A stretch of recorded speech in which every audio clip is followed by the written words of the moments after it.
দুর্গাপুজোয় ক্লাবগুলি কি আর রাজ্য সরকারের অনুদান পাবে? রাজ্যে নতুন সরকার আসার পর থেকে এই প্রশ্নটা ঘুরপাক খাচ্ছিল বিভিন্ন মহলে। এই বিষয়ে সম্প্রতি রাজ্যের মুখ্যমন্ত্রী শুভেন্দু অধিকারী জানিয়েছেন, মূলত ছোট ক্লাবগুলির আর্থিক অনুদান পাওয়া উচিত। আর যে সমস্ত ক্লাবের সামর্থ্য রয়েছে তাদের অনুদান না নিলেও কোনো সমস্যা হবে না। তবে রাজ্য বাজেটে কিন্তু ক্লাব নিয়ে একটা বড় প্রস্তাব এসেছে, যদিও সেই প্রস্তাব অবশ্য এসেছে স্পোর্টস ক্লাবের বিষয়ে। সোমবার বাজেট পেশের সময় অর্থমন্ত্রী স্বপন দাশগুপ্ত বলেন, যে সকল স্পোর্টস ক্লাব জাতীয় স্তরে ক্রীড়া প্রতিযোগিতায় অংশগ্রহণ করবে তাদের 1 কোটি টাকা আর্থিক সহায়তা দেওয়া হবে। শুনুন আরও ঠিক কি বলেছেন অর্থমন্ত্রী স্বপন দাশগুপ্ত সেই বক্তব্য। যে সকল স্পোর্টস ক্লাব জাতীয় স্তরে ক্রীড়া প্রতিযোগিতায় অংশগ্রহণ করবে তাদের 1 কোটি টাকা আর্থিক সহায়তা দেওয়া হবে। যুবদের মধ্যে অ্যাথলেটিক্স, পেশাদার স্পোর্টস ট্রেনিং ও কোচিং এবং স্পোর্টস সায়েন্স কোর্স ইত্যাদি প্রসারের জন্য রাজ্য একটি নতুন স্পোর্টস ইউনিভার্সিটি স্থাপন করবে। উত্তরবঙ্গে আন্তর্জাতিক মানের একটি স্টেডিয়াম এবং একটি ইনডোর স্টেডিয়াম তৈরির কাজ নেওয়া হবে। এর জন্য 20 কোটি টাকা বরাদ্দ করা হচ্ছে।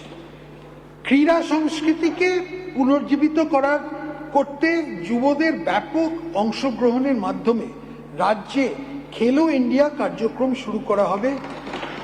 এই কার্যক্রমে সমস্ত বিধানসভা এলাকায় 5 কোটি টাকা ব্যয় করে মিনি ইনডোর স্টেডিয়াম স্থাপন করা হবে।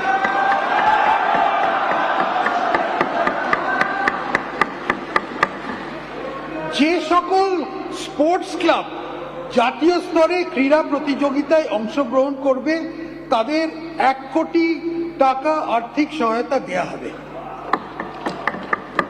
যুবদের আন্তর্জাতিক ক্রীড়া প্রতিযোগিতায় অংশগ্রহণ উৎসাহিত করার জন্য আমাদের সরকার মেডেল বিজয়ীদের পুরস্কৃত করতে প্রতিযোগিতার প্রকৃত অনুযায়ী তাদের ইন্সপেক্টর পদমর্যাদা দিয়ে থেকে শুরু করে ডেপুটি সুপারিনটেন্ডেন্ট অফ পুলিশ পোস্টে গ্রহণের জন্য প্রস্তাব দেবে।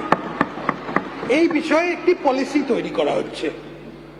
জাতীয় ও আন্তর্জাতিক পর্যায়ে বিজয়ীদের পুরস্কারের অর্থ দেওয়ার উদ্দেশ্যে 50 কোটি টাকার একটা তহবিল তৈরি করা হচ্ছে। অন্যদিকে এদিন ডিএ নিয়েও একটা বড় প্রস্তাব দিয়েছেন অর্থমন্ত্রী স্বপন দাশগুপ্ত। তিনি বলেন, রাজ্য সরকারি কর্মচারী, আধা সরকারি কর্মচারী, শিক্ষক, অশিক্ষক কর্মীবৃন্দ যারা সরকারের কাছে কাজ এবং নীতি রূপায়ণে গুরুত্বপূর্ণ ভূমিকা পালন করেছেন, তাদের এই অবদানকে স্বীকৃতি দিতে আমরা ঘোষণা করছি বর্তমানে 18% মহার্ঘ ভাতার ওপর অতিরিক্ত 20% মহার্ঘ ভাতা দেওয়া হবে। অর্থাৎ মোট ডিএ হচ্ছে এবার রাজ্য সরকারি কর্মচারীদের 38%। শুনুন এই প্রসঙ্গে অর্থমন্ত্রীর বক্তব্য। রাজ্য সরকারি কর্মচারী, আধা সরকারি কর্মচারী, শিক্ষক ও অশিক্ষক কর্মীবৃন্দ সরকারের কাছে কাজ ও নীতি রূপায়ণের গুরুত্বপূর্ণ ভূমিকা পালন করেছে। এদের এই অবদানকে স্বীকৃতি দিতে আমরা ঘোষণা করছি যে বর্তমানে 18% মহার্ঘ ভাতা দিয়ে ওপর অতিরিক্ত 20% মহার্ঘ দিয়ে দেওয়া হবে।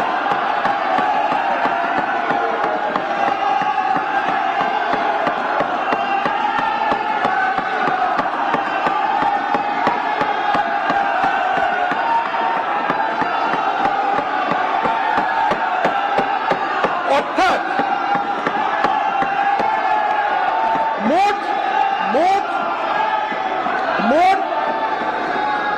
মোট ডিএ হার হবে 38%। এছাড়া civic volunteer, green police, village police সহ আরও বিভিন্ন ক্ষেত্রে মাসিক পারিশ্রমিক বৃদ্ধির প্রস্তাবও দিয়েছেন অর্থমন্ত্রী। এ বিষয়ে কি জানিয়েছেন আসুন শোনাই। স্টেট ট্রান্সপোর্ট কর্পোরেশনে নিযুক্ত কন্ডাক্টর পারিশ্রমিক বাড়িয়ে মাসে 16,000 টাকা করার প্রস্তাব করা হচ্ছে।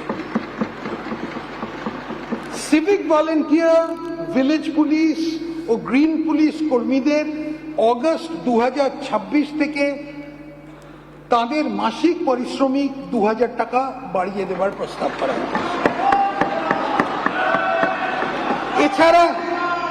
এছাড়া হোমগার্ড ও এনভিএফ কর্মীদের মাসিক পারিশ্রমিক 2000 টাকা বৃদ্ধি করা হচ্ছে। প্রাণী বন্ধু, প্রাণী মিত্র, প্রাণী সেবা, মৈত্র এবং অন্যান্য এআই কর্মীদের গুরুত্বপূর্ণ কাজকে স্বীকৃতি দিতে এদের মাসিক পারিশ্রমিক 2000 টাকা বাড়ানোর প্রস্তাব রাখছে। Village resource persons, vector control team, vector surveillance team, এদের দৈনিক পরিশ্রমে বর্তমান হার যথা 200 টাকা ও 175 টাকার উপরে আরো 100 টাকা বৃদ্ধি করা হবে। অবসরপ্রাপ্ত সাংবাদিকের পেনশন মাসে 5000 টাকা দেয়া হবে। যে সমস্ত ব্যক্তি কারাবাস ভোগ করেছেন তাদের মাসে 10,000, জরুরি অবস্থাটাই এটা বেশিটাই, তাদের মাসে 10,000 টাকা পেনশন দেয়া হবে। রাজনৈতিক বিশ্বাসের জন্য মিথ্যা ও ভিত্তিহীন মামলার শিকার হয়েছেন তাদের সংগ্রামী ভাতা দেয়া হবে।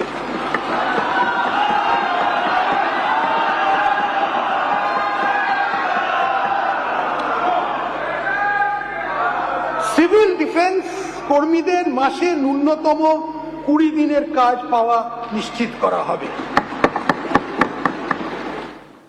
আপনাদের অবশ্যই মনে থাকবে যে রাজ্যে তৃণমূল কংগ্রেসের সরকার যখন ক্ষমতায় ছিল, পুজোর সময় আমরা দেখতাম যে তৎকালীন মুখ্যমন্ত্রী মমতা ব্যানার্জি পুজোর সময় ক্লাবগুলোকে অনুদান দিতেন। এবার প্রশ্ন হচ্ছে, রাজ্যে তো সরকারের পালাবদল হয়েছে। গতকাল শুভেন্দু অধিকারীর সরকার তাদের প্রথম বাজেট পেশ করেছে। সেই বাজেটে রাজ্য সরকারি কর্মচারীদের মহার্ঘ ভাতা বৃদ্ধি করা হয়েছে। 38% ভাতা পাবেন, অর্থাৎ ডিএ পাবেন এবার থেকে রাজ্য সরকারি কর্মচারীরা।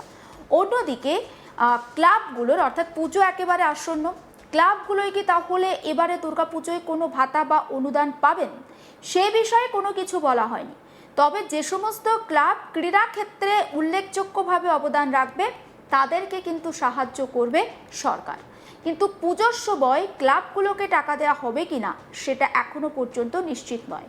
তবে একটা ইঙ্গিত দিয়েছেন রাজ্যের মুখ্যমন্ত্রী শুভেন্দু অধিকারী। তিনি বলেছেন যে সমস্ত ছোট ক্লাব রয়েছে, অর্থাৎ আর্থিকভাবে যারা দুর্বল, তাদেরকে সাহায্য করা যেতে পারে দুর্গাপুজোকে সুস্থভাবে করার জন্য। কিন্তু যারা বড় ক্লাব, তাদের জন্য অর্থ সাহায্যের কোনো প্রয়োজন নেই।